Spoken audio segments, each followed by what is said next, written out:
going to record it. Okay. All righty. I agree. You agree? Thanks, Ben. Yeah. Any questions from anybody before we jump into this? We're getting paid for this, right? You can't pay for this. Okay, that was part of the agreement that, let's see here. It said no compensation, financial compensation, or obligations.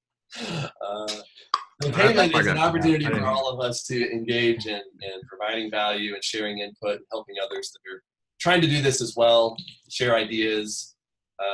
Have a lot of respect for each of you guys and the work you've done. So, all right, we are at noon. So, Andrew, can you validate that we are...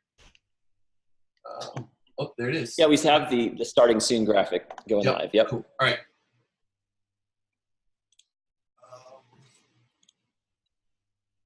So let me see here. Desktop audio. All right, let me kick this to our live title.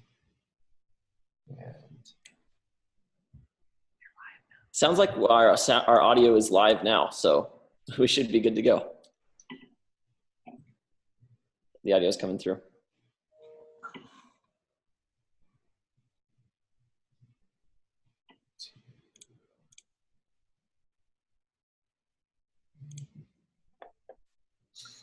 all righty. Well, welcome everybody live on the Facebook group to the panel today discussing directing an interview. We have a great lineup of panelists who have a lot of experience and have been doing this for a number of years, have done lots of interviews themselves. Thanks to everybody who submitted questions for discussion. So we've kind of organized those. We'll be going through some of those as well as some others we've put in. But just to kick things off and get started, let's go around with the panelists and have them introduce themselves. And maybe guys, go ahead and introduce or talk about a documentary or some interviews, the notable interviews that you guys have done, just to kind of in a brief introduction. So let's start with, let's just kind of go around here. Ben Halleck, go ahead and introduce yourself and go for it. All right, sounds good. Hey, my name is Ben Halleck, and I've been in production for about 20 years. I've kind of spent about half of my production time as a producer and about half as a DP, kind of intertwined back and forth. Currently, I live in Houston. I work for the CBS affiliate here, and I also, in the creative services department. So we do basically special projects, anything not news related.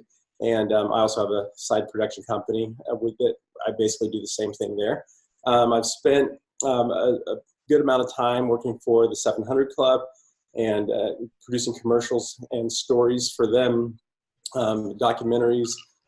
Just finished up a documentary that aired this last Saturday called The Common Thread, just local here to Houston. And so that's a couple of things there. Cool, great. Yeah, thank you. Let's move over to Kevin. Go ahead and introduce yourself. Wonderful.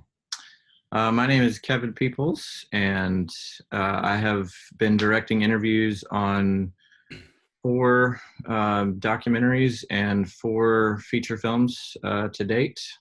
And I've also directed interviews for the YouTube ministry, The 1 Minute Apologist, shot and directed over 200 episodes on that program. And I'm currently working with the Kennett Brothers and with Sony Pictures to do video marketing on the film Overcomer. So I basically work with behind the scenes footage, film footage, and interview content, and edit those in many different shapes and forms from now until next August. Great. Let's go to, let's see here, Arthur Raskow. Raskow, go ahead and introduce yourself. Yeah, I'm Arthur Raskow. I'm in Boone, North Carolina. I worked for several NGOs in the past. I worked for a mission agency back in Indiana quite a while ago, and then I was working for Samaritan's Purse International Relief for 11 years. And then for them, the capstone project there was doing a documentary called Facing Darkness, which was about the Ebola epidemic that affected West Africa, and the first American doctor that was diagnosed with Ebola. So, anyways, so I've shot hundreds of interviews over the 17 years that I've been a producer and everything. So yeah, so it's good. I have I guess quite a bit of experience, and then but with that, some ideas of like maybe some different creative things to do with interviewing, and some different ideas there. So always kind of try to do something new, I guess. Cool. Yeah. Look forward to hearing some of, hopefully we can fit in some of those ideas. Always looking for creative ideas when it comes to interviewing. Let's see. Andrew Garcia, go ahead and let's introduce yourself. Is my mic working? Can you guys hear me? Perfect. Okay, great. Yeah, so my name is Andrew, or Drew Garcia. I am a primarily commercial filmmaker, director. Do all kinds of web ads, sometimes TV ads. One of the bigger ads we did was we wrote and directed a commercial campaign for Dr. Ben Carson's presidential run a couple years ago, and that got spoofed on Jimmy Fallon. So that's one of my biggest accomplishments, probably. And also about probably 7 years ago now, directed a documentary called Two Hats. We went over to Papua New Guinea, and we were kind of a fly on the wall of a missionary family for about a month, and turned that into a feature film, and that's streaming on Amazon Prime. Wow, fantastic. Great. And last but definitely not least, Ken Carpenter. Welcome to the panel, sir. We have Ken. Are you there, Ken? He's been popping in and out there a little bit.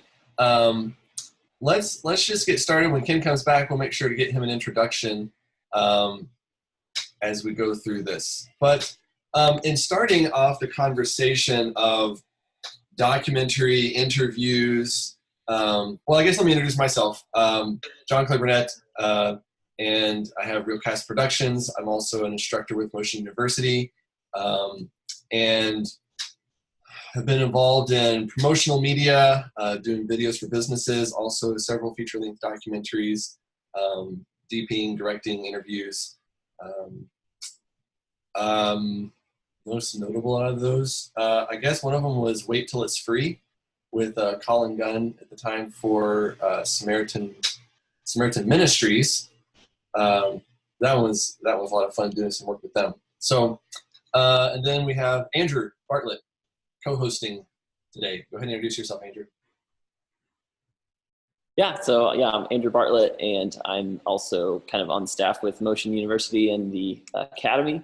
And me and my wife, we run a small creative agency where we do a lot of commercial brand films. So we do a lot of interviews and stuff like that for those films. Don't have anything too major, just because I haven't done any feature-length documentaries or anything.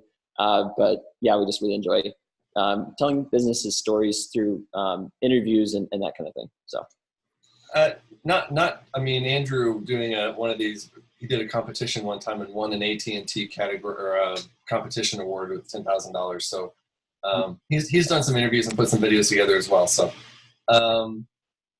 let's see, Ken, are you back there? Give us an introduction. I am. Go ahead. Can you hear me?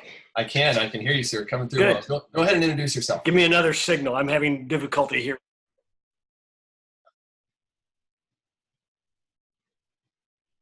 Okay. I'm Ken Carpenter. I'm a producer director in Nashville, Tennessee.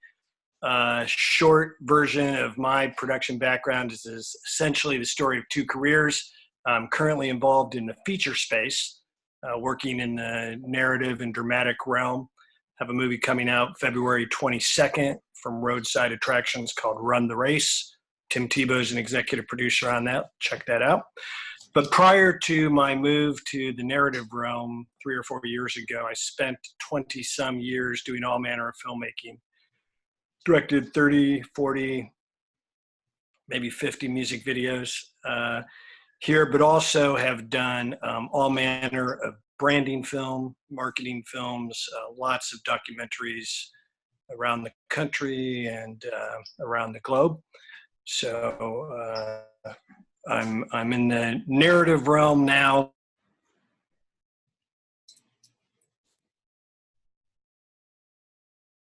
All right. Well, we got close on a full introduction there. We're glad to have Ken. Definitely a veteran of documentary and interviews. Thanks for joining us, and hopefully he'll be back shortly. So let's kick this off though, and as you guys, we'll kind of list a question, and if somebody wants to start in, I don't have a set who's going to talk about what type of thing here, so and you can pick it up from different perspectives as well. But let's talk about kind of going in a sequential way of doing an interview. What kind of research and prep do you do before an interview? I mean, this can be anything about from choosing who to be interviewing for a documentary. This can be anything about choosing the questions that you're going to ask or talk about, general research on a project, choosing locations. We had a lot of questions come in on just preparing before the person even shows up, before you show up on a location, months in advance even. How do you guys do prep and research? I'm making an assumption that you don't just show up to an interview cold turkey and say, all right, we'll sit down and wing this thing. What does that kind of look like for you guys? And does anybody have any input, tips you want to share on prep? Yeah, so with Facing Darkness, the doctor that we were documenting his story on, he had written a book, and so it was a memoir, and so I made sure I read that thing cover to cover. I outlined it and everything, and in fact, there were certain ideas in it that I was like, oh man, we got to make sure we feature that, in the documentary, and so so I was, so that was Dr. Kent Brantley's book. And so that became, a huge, influence with us, on doing Facing Darkness. Sometimes, for Samaritan's Purse and I'm sure with news and other things, sometimes you're meeting people, on the street and you're just getting their story. And sometimes there is zero prep. It's just like, hey, can we come and talk to you for a minute? And can you tell me what happened? So sometimes, it's a balance, and trying to do as much research as you can, obviously, and would love to hear, some of the other ideas from some of the other gentlemen. Yeah, good. Anybody else? I mean, maybe even about when choosing who to interview, even if it's for a corporate. I mean, if you're going to do more than just the CEO, how do you go about choosing who goes in a documentary, who goes in the promotional piece?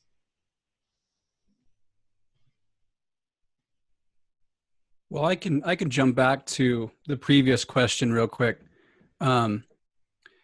Yeah, my experience has been that, like when you go in to do an interview, it is important to have sort of a pre-planned list of questions for information that you think you might want to cover in the film.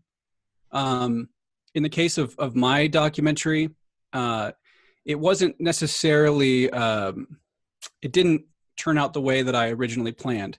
And that was kind of part of the plan. I wanted to be fluid with the process. And so part of that was, yes, having a list of questions, but also, like, I don't usually like to send a list of questions to the interviewee because I don't want them to sound rehearsed at all. And now if I'm doing a corporate video, that's different. But if I'm doing something that I want to feel spontaneous, then no, I don't really send them a list of questions beforehand. And I like to have it kind of come off as a genuine conversation. And I find that yields a lot better results. And, kind of along those lines, there's all these rules about, make sure you have them restate the question and the answer and things like that.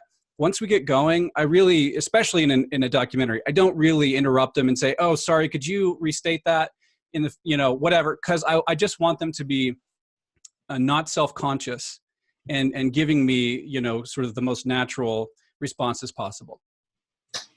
Yeah, no, that's good. I could make a comment. So this documentary that we just finished called The Common Thread, we were, the documentary is about a nonprofit here in Houston called Dress for Success. They help women in many different ways, but basically help them find jobs. They dress them like with a suit, help them with, train them how to do interviews, and then professional women's groups. It's a great organization. But when the average person could care less about an organization, it's not very emotional. It's not that exciting in and of itself. So the documentary, which was about this nonprofit, it was really the stories of 3 people that have been helped by the nonprofit. And then we just weave the organization throughout it here and there. People are interesting. People have emotional stories. So we want to tell their stories. So we started with talking to the staff of the nonprofit to find out about women who had been helped. So we kind of started probably with 20 some names. And from there, just hearing, they knew a little bit about each person's story. So we kind of whittled them down to the ones that seemed the most interesting. And then from there, it was like, okay, we don't want these stories to all be the same. Who has we wanted some diversity in the stories. So somebody who's an immigrant, somebody who's who had been flooded in Houston and divorced with 5 kids and having to do, so finding, a variation of types of stories to tell. And so we were looking for that. And then you could find somebody who has the most awesome story ever, but they're not well-spoken and they're just not good at telling their story. And it kind of sucks, but there's just nothing you can do about that, And so you may have the person that seems like they would have the best story, but they're not going to be good on your documentary. So it's kind of finding that information out. Unfortunately, some of that you figure out once you're in the middle of doing it. And so you kind of have to just figure that out as you go. And then just going one layer deeper than that. So we had 3 people that we featured on this. One lady, pretty awesome story, but her, among other things, her son had been murdered in New Orleans. We went to New Orleans from Houston to tell that part of the story. When we got there, we wanted to do an interview with the mom. Well, the mom, which was this really cool lady, just really did not like to talk. So we had to, although we did feature her, we actually ended up getting the aunt, the mom's sister, and we had them together, and we had the aunt telling more of that side of the story just because she was well-spoken, she was funny, and she brought a lot of emotion to it. So you kind of have to figure it out as you go a little bit. You pick the people that you think would be the best, but when you get there and they're not the best, then you just kind of, see what will work. So that's kind of a few things that you kind of figure out as you go a little bit. Would anybody say that there's, because we've all seen, well, hopefully, maybe we haven't seen, they don't usually go anywhere, but I know when I've talked to clients before, oftentimes they have all these crazy ideas of people that should be in there. And sometimes it feels like just because they're a relative or something, they think this person must be important or something. And so I think trying to narrow these things down and make sure it's sticking to story and helping further that, is an important factor in choosing who to interview. I want to pitch one to Kevin. What about your list of questions? Do you when you prepare questions, maybe what are some things you do to prepare questions to decide that? And then how much do you use prepared and make them up on the spot? Yeah, I think it depends, documentary work versus what we call EPK work or electronic press kit work. The questions are a lot different and the content is a lot different because in documentary work, you have people that are experts on the topic and you sometimes find your story once you speak to them and you have almost more questions than you need so that you can get a story out of them. But, on the EPK side and even talking about trying to get people comfortable, usually I'll put 2 or 3 questions at the beginning that are throwaway that I don't use, because we want to make sure, you know, you can do an audio test, but you want to make sure their inflections come across right once they start actually speaking from the heart. And the first few questions, sometimes they don't repeat it well, they don't get it back to you. And so whenever I put a list of questions together, the first 2 or 3 questions are, you know, the first one being, tell us your name, who you are, kind of open up about something that you don't have to think about. You don't have to come up with an answer. And you go through those first 2 or 3 questions, then you get into the meat of it. And from there, the most important thing, if I said I could only get 1 question with this person, I'll put that question in my list 3 times, and I'll do it in 3 different ways. So they hear a completely different question, and it might get something else out of them, but I'll know at the end of the day, you know, that's the reason that I'm going to this person. So each person that I have in my documentary, if I've got 15 people, what is this one person, if I had them only appear once, what do they need to say? And I'll build my interview from there. I'll get extra questions, and I'll start with I won't put all the most important questions first, but I'll put kind of them scattered out, and I'll make sure that I'll cross them out as if okay, I think they answered this one. Hey, they jumped ahead. They answered this one. I can cross it off. I don't need to waste time asking it again. And then if I feel like time is running short, they're talking too long, I'll jump to my most important questions to get that meat from that particular person. Yeah, good. I know one of the things we've done is sometimes we'll go, especially if it's a topic we're not as familiar with, we'll go watch other videos that people have made about similar topics or that industry and listen to some of the things they're saying, and then I reverse engineer that to say, oh, that was a good answer. What's a possible question I could come up with to maybe get them to say something similar? So over for the type of video I'm doing. So yeah, there's a lot of different ways to go about doing that. Let's see, let's maybe move. Andrew, do you have a question? Yeah, so one of the questions is to sort of starting in the flow of how an interview usually goes. What are things that you do to help interviewee feel comfortable, like just with the the atmosphere, the way you set up your gear, the crew? Like what are things that you guys do to help just create that more relaxed atmosphere for the talent?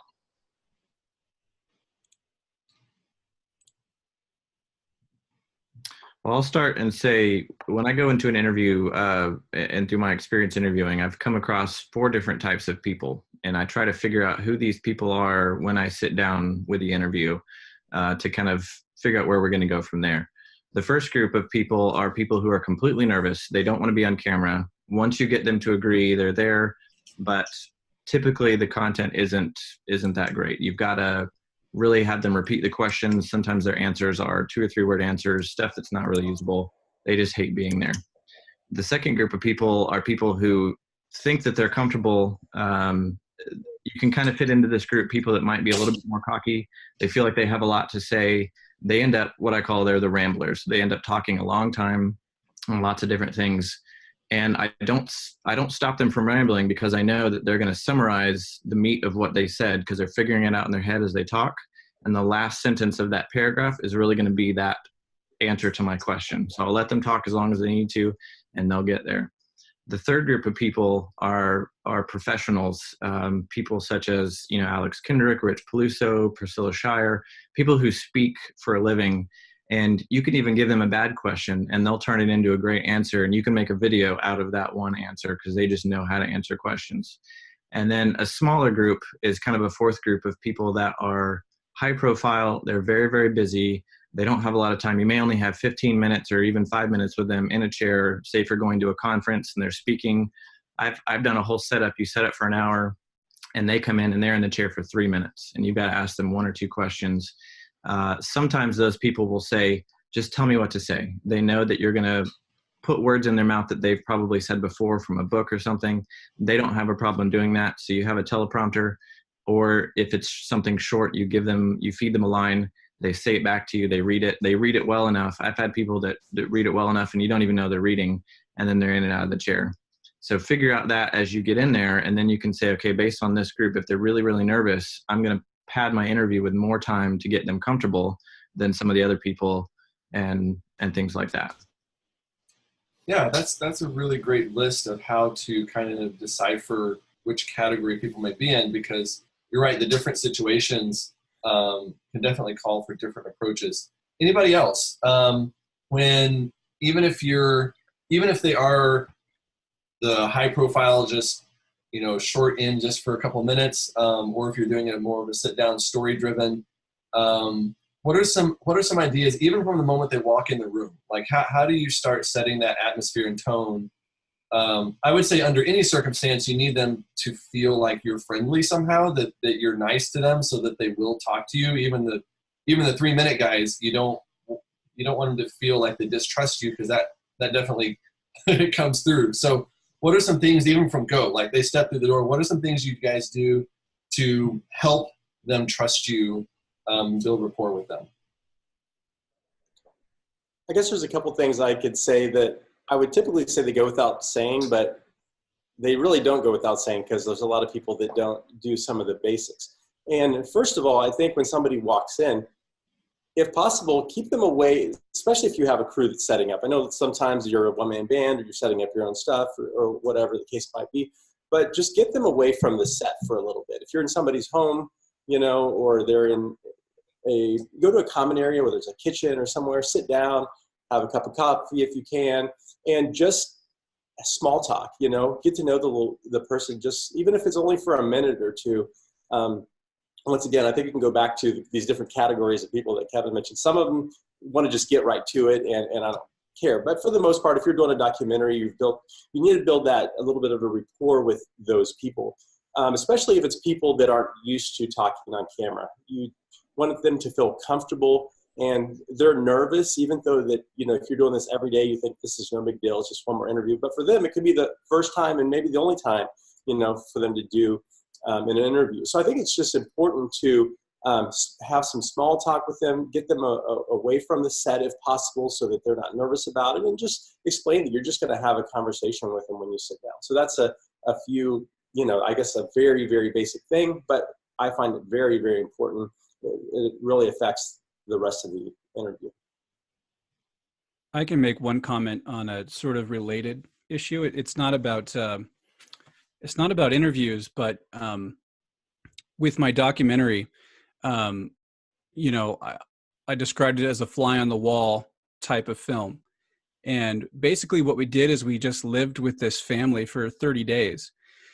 And, they had small kids, and I wanted to be able to capture the family and the kids in their element and not have them be self-conscious or aware of the camera even. So actually the first 2 days that we were there, I didn't do a lot of shooting, but I did have the camera just always around on the tripod, so that everybody just got used to the camera being there.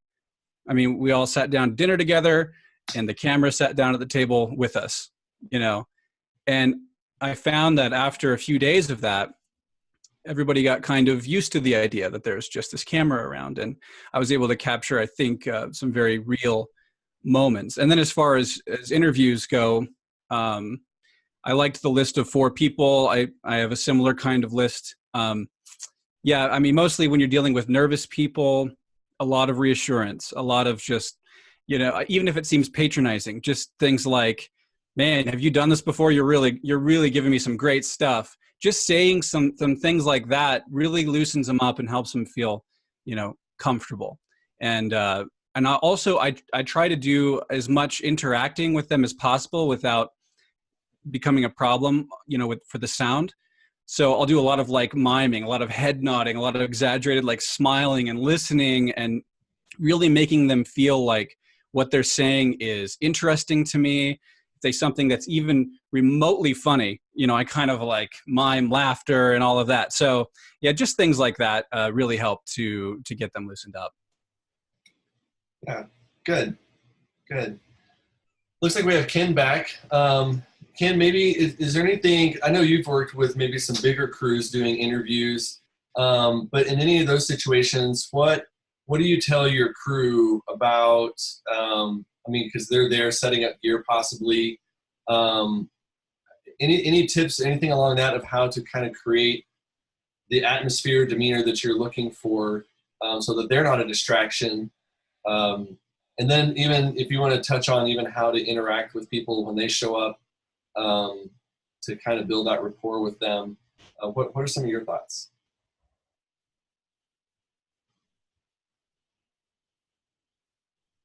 It's important to, I need a better word for this, but to harness a crew when you're stepping into an interview environment. Unlike a music video or unlike even a narrative setting where there's a lot of joking and, film crew people have big personalities and it kind of spills over. A documentary, I want the exact opposite. And I've actually had to take some people out for a short walk and say, this is not about us. We're not here to announce our presence as the crew. We want to, as the other guy was saying, totally be flies on the wall. So I want everything in hushed tones. If a light needs moved, if the audio guide needs something, but particularly I want to, with a shooter, I want somebody that has the sensitivity to understand that we're here to discover a story. And so if somebody rolls out in the middle of a deal or needs, I don't want them to say, we need to cut here. They need to whisper that quietly to me. We're there to preserve a safe place for an interviewee to tell their story. So I'm real big on set dynamic and keeping a really low profile. That's very, very important to me. Good. What was the other part of your question? Yeah, anything when the person actually shows up. Do you usually hire enough crew that you don't have to be still setting up a camera, so you're talking to them individually? Do you have a producer that does that for you? Is the first time you see them when you sit down in the chairs and they're like, hi, and then you introduce yourself? How does some of that process work for you and getting to know them a little bit? Yeah. Start up. Every time's different, but as it relates to crew, one other aspect, what I was saying just a moment ago about crew dynamics, I want that interviewee who presumably doesn't do this with any regularity and is presumably a little uncomfortable. I want to be their safe place when we're there to shoot. So I want me to be their one point of contact. I really don't even want my crew people. I want them to be polite, but I want that interviewee to know I'm sort of the equivalent of a narrative director. I'm where the buck stops. So like the other gentlemen were saying, sure, I want to pull them aside and have some small talk. Let them know that this is going to be essentially, as you said at the outset with me, we're having a cup of coffee. When we sit into the chair, you and I are going to talk, and we're going to process some things, and we're going to go on a journey of discovery. And as best we're able, let's ignore those guys, those other guys, those lights and cameras that are here in your home today, and let's just talk. So I do, through whatever means necessary, try to set that stage for just a really relaxed one-on-one conversation. Yeah, it's fantastic. On another side, just kind of an interesting question. What are some pros and cons of having eye lines off camera or into camera? When might be some situations, there's been trends at times, but what are some of your guys' thoughts on, I don't know if that plays any into the story. Does that drive it at all for you guys? Is it who they are, and if they're nervous, does that drive it at all for you guys? I don't know. What are some thoughts on eye lines? This is kind of one of the questions we got in. Somebody was asking, kind of on a more practical note. Well, with Facing Darkness, we did everything straight to camera. It was a very story-driven feature-length documentary, and so we did everything straight to camera, and just kind of had people, Dr. Brantley, Franklin Graham, the president of Liberia, even just tell their side of the story direct to camera. Now you have to realize, and I realized going into that's probably going to be a little bit more difficult than looking off camera at a real human being. But I anticipated that. I planned for it. If I had to do a take or two, to get people, into the zone of and used to looking directly into the camera, we did that. We did just shift the talent over just a little bit, so they weren't always just square, into the camera, but just off just a little bit. So we did that with the photography, and then I had a B camera off on the side, so something else to vary up the cutting with. But everything was straight to the camera with that, and I'd done that quite a bit before. But I guess we did it because it was we just wanted it to feel like a story, like people were just telling, like, this is what happened, and it was crazy, and it was hard, and it was emotional, and I'm going to tell it to you just like I'm talking, to you guys right now. So that was something that we did. So, and then, so that, and I've kind of played around with some other different setups as well. But yeah, so that was one big thing, that we did on, Facing Darkness. And I think it worked. I thought it worked pretty well. Yeah, when we did, I was working with Colin Gunn on a couple of the interviews for Wait Till It's Free. I didn't do all of them, but he was doing direct to camera, but he had an iDirect or one of those, some setup where he could sit off to the side, but still mirrored his face in front of the lens. So they weren't staring straight down the barrel of the lens, to help kind of soften that a little bit for them. So yeah, there's a lot of different techniques. I've seen other guys use iPads and teleprompters and all these to kind of put a face up in front of it. Anybody else have experience, pros, cons? I don't know if there's necessarily a right or wrong to doing either of these, but any other experiences or input on when one of these approaches might be more helpful than others? Yeah, John Clay, I'll weigh in. And first of all, I want to applaud the gentleman for his courage in having people look straight down the barrel. I'm not a brave enough director to try that. I'm at the other end of the continuum. I think any good material I've ever brought home happens most when we forget that we're in an interview, and we go to we go to a safe place with that interviewee and unpack something vulnerable and truthful, and that's where the good stuff happens, when we shut out the rest of the world. I personally, I don't know how you can do that when you're looking down the barrel, but I, again, commend somebody that can get what they need doing that. I also would submit that I think that an argument could be made that it's safer for the audience sometimes to be just off center if somebody's being, again, very vulnerable about a painful experience in their life.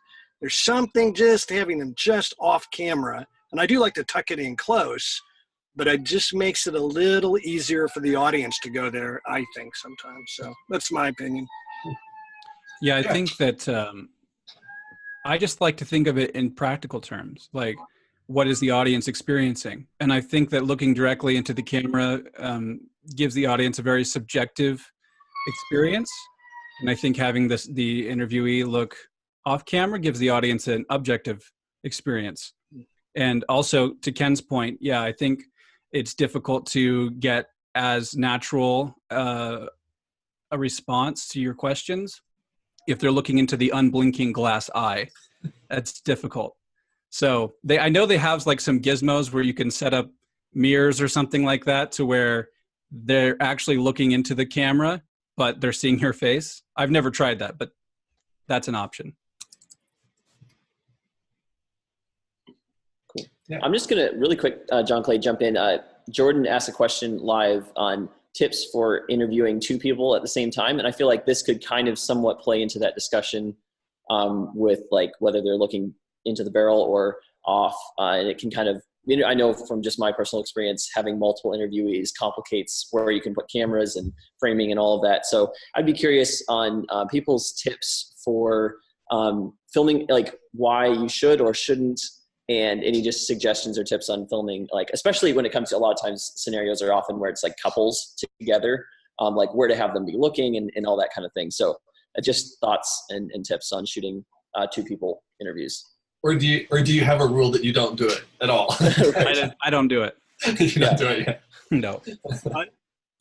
You know what? I bet I've done over 1,000 interviews in my career, and I don't do it. I do everything possible to split people up.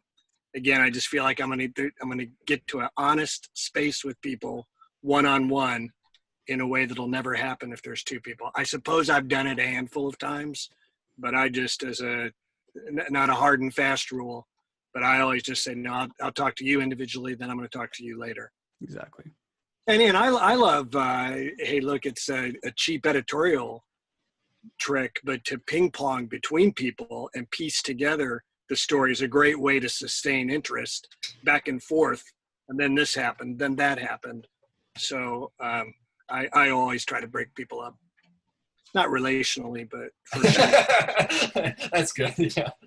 Anybody that has done two people frequently or often, they have anything they want to chime in on? How would you go about that, or any tips if you're stuck in that corner of saying, all right, we have to do two or more people? Well, anything to make that better? Anybody? One thing that I would just say, if you have to and there's no way around it, if you at all can have two cameras, I highly recommend it, because you always have one person picking their nose while the other person is talking. I mean, they're doing something distracting and they're just awkward. And so even aside from, them being more or less relaxed, just visually speaking, they're looking somewhere. It's just always a little bit awkward. So it's not always possible, but recommended if possible. Yeah, that's a great I'll tip. look into this one too. I did some work on Indivisible, filming the real couple, the real Turners, who the movie was made on. And it was not really negotiable to split them up because the audience needed to see them. This is the couple that the movie was made on. And so going into it, we had to keep them together. And, we did two cameras. I did two cameras on sliders so I could get motion as well as being able to cut away. But a practical tip going into it, just say, hey, when you're not talking, you can feel like the camera's still on me. What do I do? Just look at the other person who's talking. And if that person who's not doing anything is looking at them, then you're going to want to look where they're looking too. And all the focus is drawn on who's talking, and you almost can kind of forget that there's two people there. And typically they sometimes overlap each other, and you'll find throughout those two people who's the stronger person.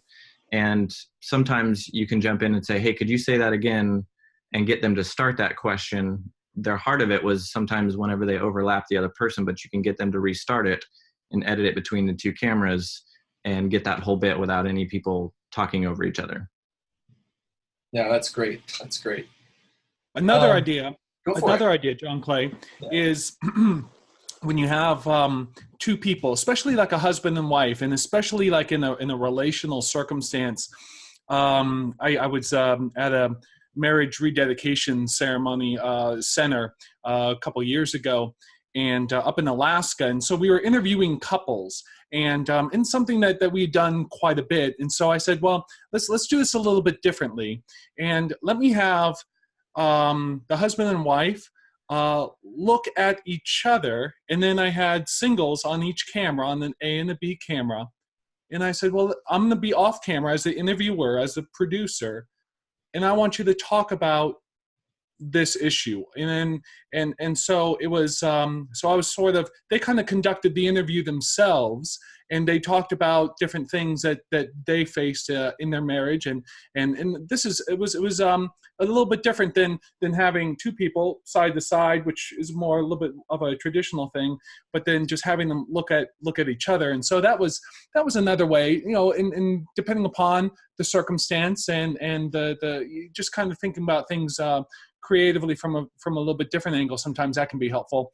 So that was a different way to approach the typical two-person interview. Yeah, good. Some of the other questions that came in were, when an interviewee starts telling a detailed story, do you let them continue, or how do you cut them off to focus back on the topic that you want to cover?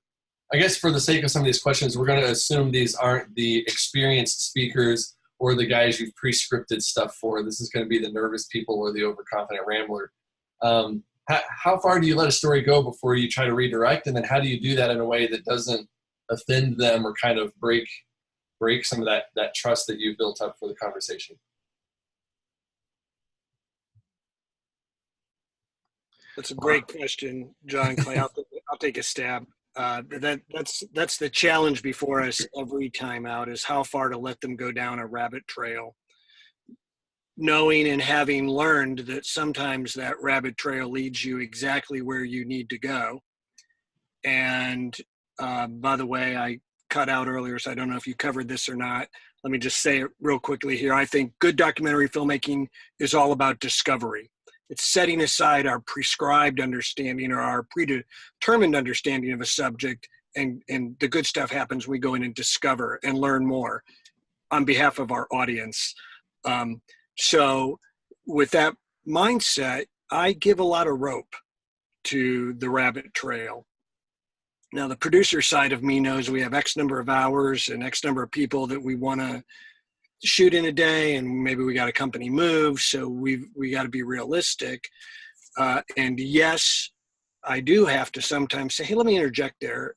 That reminds me, or I wanted to be sure to ask about this, or you do have to politely redirect sometimes. But and forgive me because I'm going down rabbit trails here, but our greatest skill, I think, as a documentary interviewer and filmmaker is to be a good listener. And the more you're acutely listening to what your subject's giving you, the better you'll be able to ascertain whether this rabbit trail is leading somewhere productive or not. So the best advice I can give on that point is, put your notes aside, just really go there with your subject. And you have to, in the moment, bravely and courageously decide whether to let them go or rein them in. But there's no easy answer to that question. Yeah. Anybody else, when you do finally have to step in, because the guy's been talking for however long, and it kind of can sometimes become apparent that this doesn't really seem to be pertinent, and they've just kind of distracted themselves and they forgot what the question was, but they're too afraid to actually admit that. How do you come back for sake of time to say, so we can get back to the question without, because sometimes they'll feel like, oh my goodness, I'm doing a terrible job, and then it kind of breaks this mood. Anybody else have thoughts on that as well, of how to rein people in so that you're not talking forever? I'll say that, that's where it comes into play to have alternate versions of those questions, to remember your original question and ask a different version. Even if you don't have one, put on your listening face, but then think of what is that alternate question, so you don't make them feel like, hey, bud, you didn't really answer my question. Here's the question again. But no, that was fantastic. But, and then go into an alternate version so they feel like they get to continue on, with that. And also making them feel comfortable, like Ken was saying, being able to listen to them. At the end of the day, it's just extra footage, and my tip would be, make sure that you have the media, if you have the time, to capture that stuff. If it doesn't work, it's on the editing floor. It doesn't hurt anybody, but you could end up with gold. That, in my case, I've had some interviews that, that person was going to be in the movie for about 10 minutes and their interview went for about 4 hours, and we ended up getting a second documentary, mainly because of, their extra rambling and their extra stories that we didn't anticipate that they knew about going into it.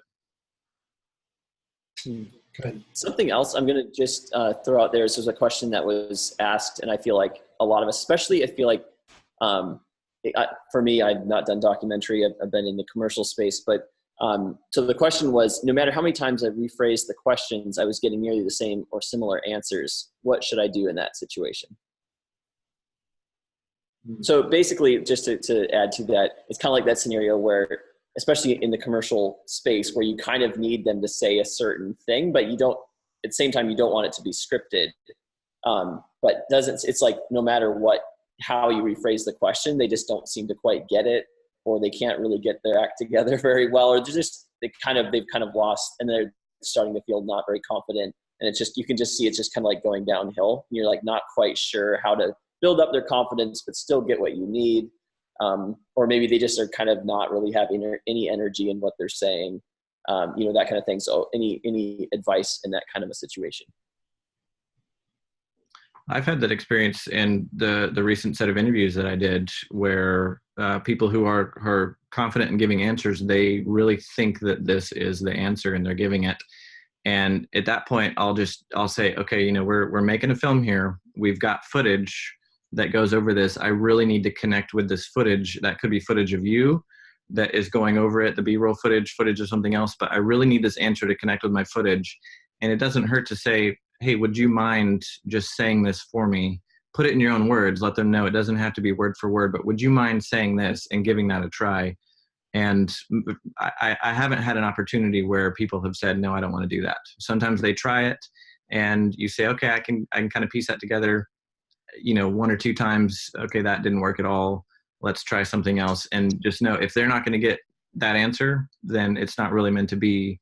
I can get something else out of them, but it doesn't hurt to let them know the technical side of kind of work with me here. Would you mind just kind of saying this, or stop using pronouns and put this person's name in there so I can hear who you're talking about?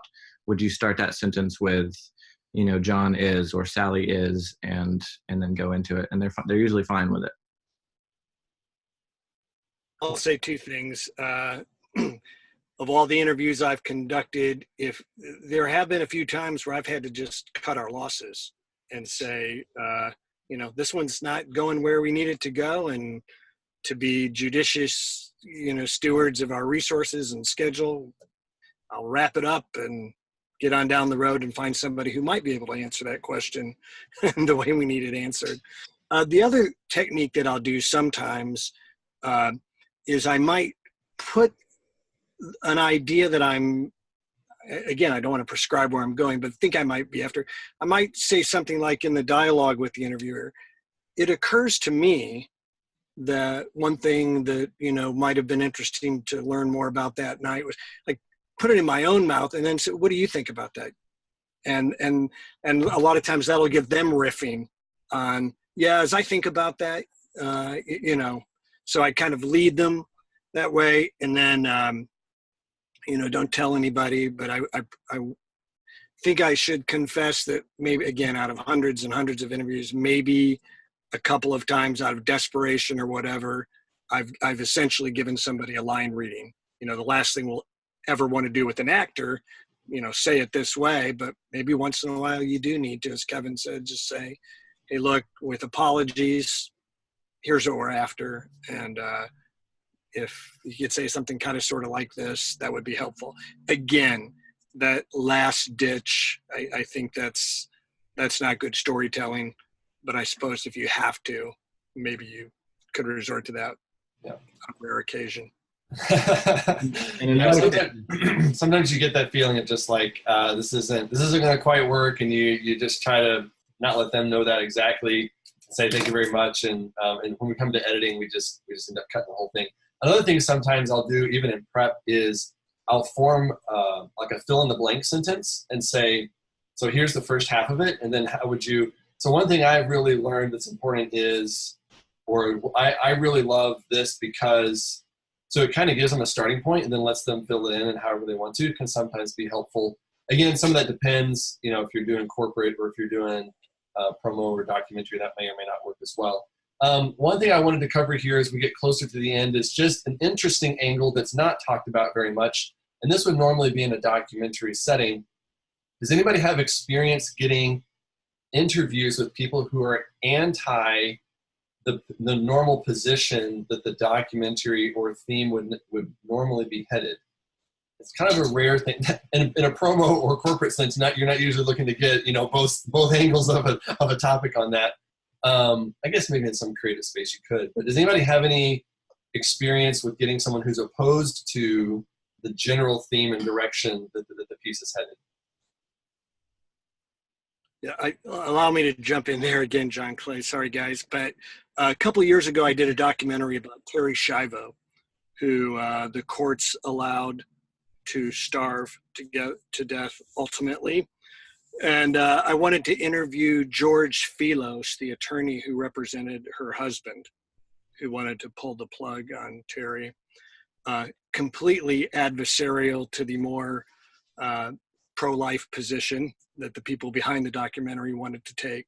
So he was, really antithetical to the central premise of all life is worthwhile. Wanted to interview him, and then a professor named Peter Singer at Princeton, again, very instrumental in the whole deal, and on the other side. And the way that I got them on camera, I think was two things. One was very clearly communicating in my initial dialogue with them that I truly wanted to hear their side of the story. And I did. I thought it would be good for the audience, good for all of us to know what was motivating their perspective. And so I tried to set the table and let them know that I wanted to hear that. And then, whether I was overt about this or not, I suppose that flattery plays a role as well, which is to say, you're a respected attorney, you're a respected academic, we know you have important things to say. I mean, there was a measure of flattery involved. And when the day came, I did as the other gentleman suggested. I dignified them in the conversation that happened prior to the interview with George Filos. We interviewed him in Florida, but I found out he was from Boston. Before long, we're talking about Fenway Park and the Red Sox, and two humans with very different points of view about the subject. Mm-hmm. But we established a good playing field on which to unpack everything. So I think when we treat people that way, we can make our subject matter a lot more interesting by having diverse points of view. Sure. Respecting them as people and being genuinely interested in their perspective. I think that's good. And appreciating them and seeing that as valuable as opposed to like an underhanded way to try to get a thing. You have to, I think, approach it that way for it to work well. Yeah, no, that's good. Well, we're in closing here, guys. We could take a lot of time letting everybody answer lots of these questions. That's kind of the pro and con, I guess, of sticking to an hour. In closing, we have two questions. We want to kind of do a quick around the table, if you will. Oftentimes, the first question is, any recent pay the bills projects that's real life but won't end up in your portfolio? We like to ask this question just because so much of the time, as filmmakers, we're so scattered across, and a lot of times social media is what's used to kind of stay in touch with people, but social media can be so superficial, so shallow in people's lives, and they always post the most amazing, spectacular things, and that's not always bad, but it can often feel like I'm the only one, I'm by myself, nobody else is having to do the grunt work to get things done. So in a heart of trying to encourage other folks, is there anything anybody would be willing to share, a pay the bills type of project that's real life, but may not necessarily go on the website, go in a portfolio, or be something that gets splashed on social media or talked about from a stage somewhere? Anything anybody would be willing to talk about or share? I'll just say I'm all ears because I'm a father of 4 teenagers and I'm essentially an unpaid Uber driver. So I need some tips, fellas. I would say that probably most of my work is non-portfolio work. I want to pay the bills. So I'll do the car commercial locally, So unfortunately, that's the non-glamorous side of production is you got to pay the bills. And probably I have a lot of fun projects I get to work on, but there's probably the majority of things that I do I will never put on my portfolio or tell you that I did it. That's good. Yeah. I know recently go ahead. I did a promotional video for a local nonprofit, and the owner's husband is a paint salesman, and so I'm doing a small 3-minute promo for his new line of paint that's coming out. So it's a one coat wonder outdoor product. So it's just like we've said, it's what pays the bills. So it's a small little piece. Well, earlier this year, I took a job filming a video for a company that does luxury portable restrooms.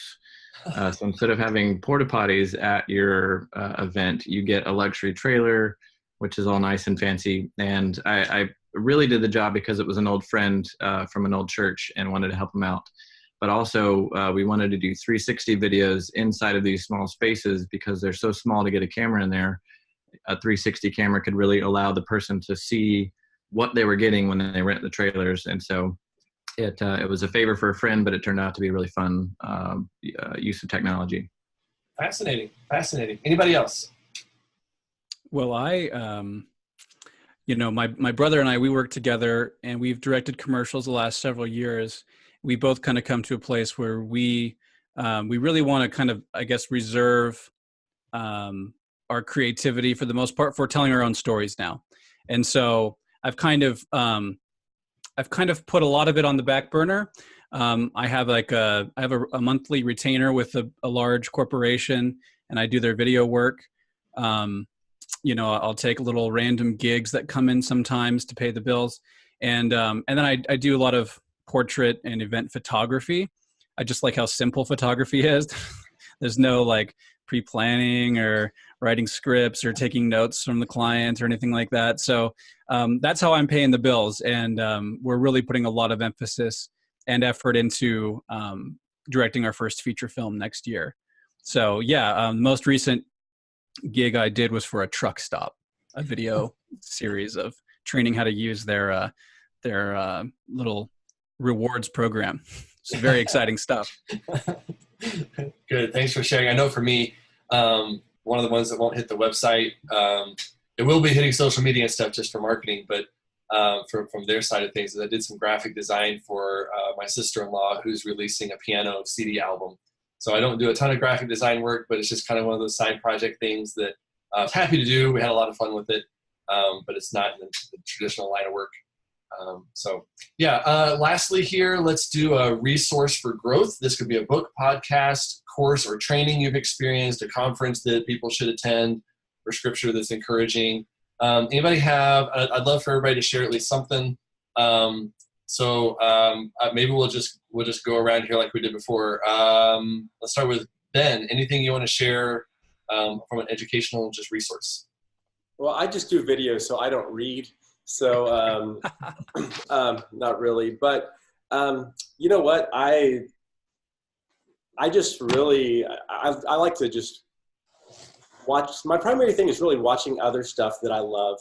And that's kind of my, that I use for inspiration, so it's real simple, there are places that I go to, but that's kind of my main thing, to be honest with you. Is there anything recently you've watched for inspiration that you would recommend? I know recommending stuff can be tricky because everybody comes from different places and backgrounds and whatnot, but just anything, any type of inspiration resource that just jumped out at you, you'd pass along? When I was working on this last documentary, we just went on Netflix. There was actually this was kind of unusual because there were several, we were kind of co-producing, and about 4 of us. And so we were on Netflix just watching like documentary after documentary and sending stuff around. So there's, maybe I'll come back because there's a couple that were really good, and I'm trying to remember the name. I had never heard of them. And so let me come back if I think of those in a second. Sure. Good. Resource, let's see, Kevin.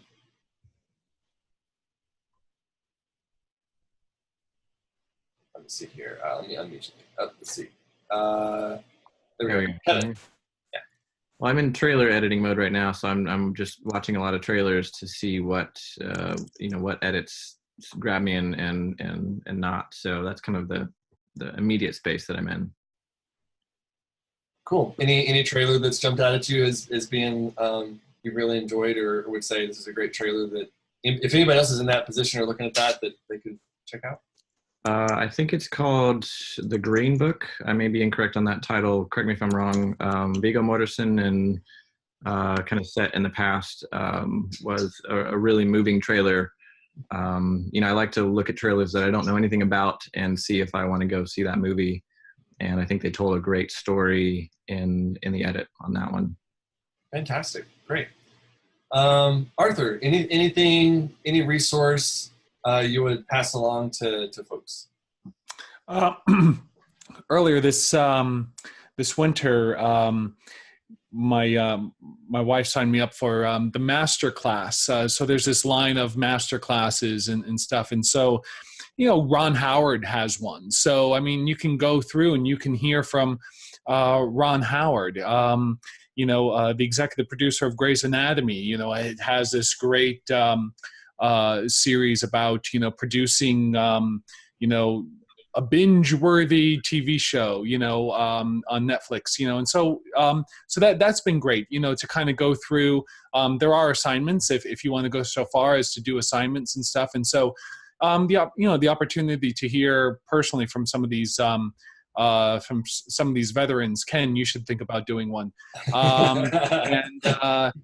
And then, this summer I also picked up Robert McKee's book on dialogue. So Robert McKee, one of the great screenwriting teachers of our time, put out a book recently about dialogue writing, and so I'm working my way through that. So those are a couple of resources that have been, but yeah, obviously perusing Vimeo, perusing Netflix, all that is kind of part of weekly inspiration.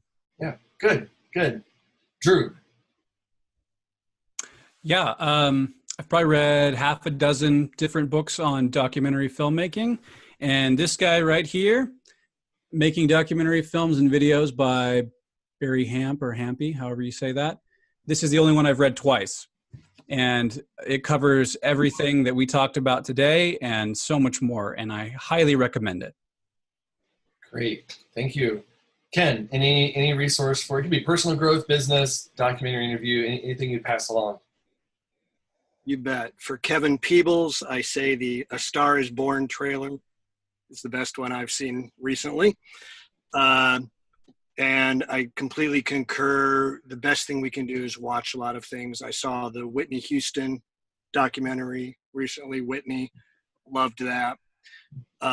For me personally, the biggest source of inspiration, though, I think, is time that I spend with filmmaking colleagues. Again, John Clay, over coffee usually. But that to me is the well that fills me up. Is just, if I was in the same town with these guys, I'd be saying, let's connect and just tell me what you're doing. What are you finding? That always inspires me greatly. Good, fantastic. I'll pass along one. I've been reading a book, the cover's off of it right now, called Worth Every Penny. That's really great on business. It's a kind of a brief overview on a lot of things from starting up video production from a boutique perspective and how to not have to get work and argue with other guys on cost and how do you provide value for your clients getting started. So that was something I'm enjoying currently reading. So, well, thank you guys for joining in and providing input and advice and tips on conducting interviews. Hopefully we'll have less nervous interviewees in the future in projects. And thank you guys for taking time. And thank you, Andrew, for co-hosting. And we usually do these quarterly. So to everybody watching, be sure to stay tuned into the Facebook group, Film Career Community. And we'll be announcing the next one as details come together. So thank you, everybody. We'll see you next time. All right, thanks. All right. We're out on that one. Thank you, guys. All right. We Thank you, appreciate John. it. Hope you guys have a great rest of your afternoon and day. And we appreciate you taking time. Yeah, definitely. Thanks, guys, for joining us. Take care. All right. Talk later.